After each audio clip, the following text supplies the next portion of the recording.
आज हम बनाएंगे मज़ेदार बन कबाब की चटनियाँ, वो भी तीन तीन, हरी चटनी, लाल चटनी और दही वाली चटनी।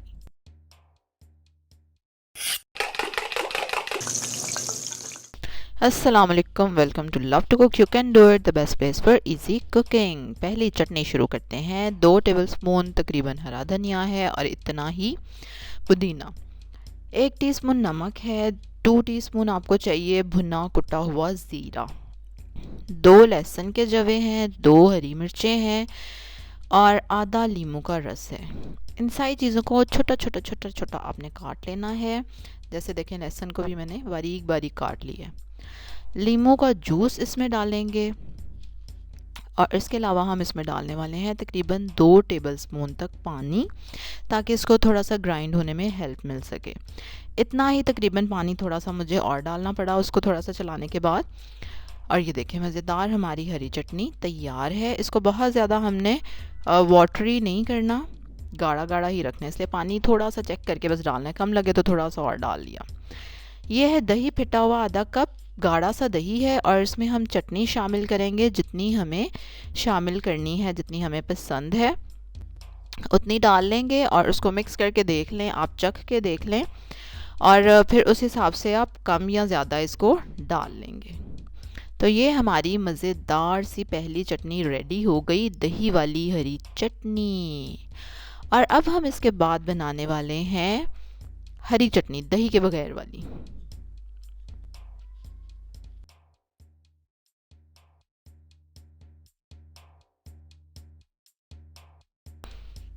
इसके लिए हमें चाहिए 1 गट्ठी पुदीना और 1 गट्ठी हरा धनिया,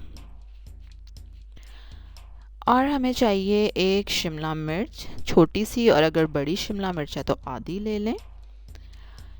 1 हरी मिर्च, 1 लहसुन का जवा। हरा प्याज मुझे लेना था, वो मिला नहीं, तो इसलिए मैंने एक छोटा स्मॉल रेड ऑनियन ले लिया है, वरना आपने 1 हरा प्याज।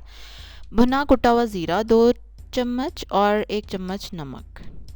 इसके लिए आपको चाहिए 1 छोटा टुकड़ा गुड़ का, ये 2 पीस है ना, 1 डालूंगी मैं। 2 टेबलस्पून इमली का पल्प और 2 टेबलस्पून भुने चने। अगर भुने चने ना हो तो आप ब्रेड क्रम्स डाल सकते हैं। 1 लीमू का जूस डालेंगे। अब सारी चीज़ों को ग्राइंडर में डाल देंगे इसमें, क्योंकि इमली का पल्प था, फिर भी थोड़ा सा 1 टेबलस्पून पानी मैंने डाला और ग्राइंड करने के बाद ये देखिए मज़ेदार सी हमारी पल्पी चटनी रेडी है। बिल्कुल पतली नहीं है ये। इससे ये फ़ायदा होगा कि हमारे बन कबाब सौगी नहीं होंगे और अच्छे रहेंगे। लाल चटनी, 1 कप इमली का पानी, 1 छोटा प्याज, 1 टमाटर, 3 हरी मिर्चें,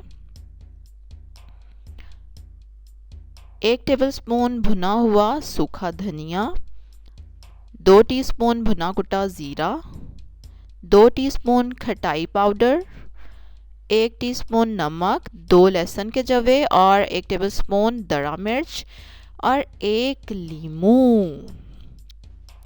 और इसमें क्योंकि इमली का पानी है काफ़ी सारा, तो ग्राइंड होने में कोई ख़ास प्रॉब्लम दिक्कत पेश नहीं है। और देखिए कितना अच्छा सा ग्राइंड हो गया, सूखा धनिया वगैरह सब कुछ पिस गया और ये मज़ेदार सी हमारी खट्टी मीठी सी चटनी रेडी हो गई। अब इन तीनों चटनियों को मज़ेदार बन कबाब में लगाएंगे हम और खाएंगे। और बन कबाब की रेसिपी अभी कल ही मैंने अपलोड की है, तो जिन्होंने नहीं देखी वो बिल्कुल देख सकते हैं और इन्जॉय कर सकते हैं इन चटनियों को बन कबाब्स के साथ। इन चटनियों को आप बन कबाब के अलावा और किसी चीज़ के साथ भी पेयर कर सकते हैं, जैसे दही भल्लों के साथ, जैसे पकोड़ों के साथ, और मेरे जैसे जो मेरी सहेलियाँ हैं ना, वो तो इसको चम्मच से भी खा सकती हैं। ज़रूर कमेंट करके बताएं कि कौन खट्टी मीठी चटनियाँ चम्मच से ही खाता है या उंगली से ही फटाफट। सब्सक्राइब गले को क्या हो गया, सब्सक्राइब करें मेरे चैनल को जिन्होंने अभी तक नहीं किया हुआ। बेल आइकन पे ज़रूर क्लिक करें और लाइक करें इस वीडियो को। कुछ भी अच्छा लगा इस वीडियो में, और डिसलाइक कर दो अगर नहीं अच्छा लगा तो बिल्कुल। कल एक और मज़े की रेसिपी के साथ आपसे मुलाकात होगी। अल्लाह हाफिज़।